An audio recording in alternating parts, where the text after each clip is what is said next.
教大家一个绝招，通过声音就能判断车子哪里坏了，而且准确率高达100%。先听这个声音，这是皮带响，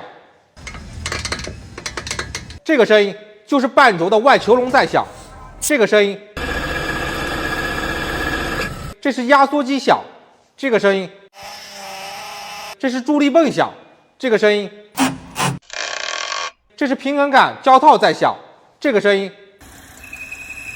就是废气阀响，这种声音；这是轮胎轴承响，这种声音；这是平面轴承异响。最后再来听听这个声音，这是减震器异响。好记不？记不住，收藏总会吧。顺便点个关注支持一下。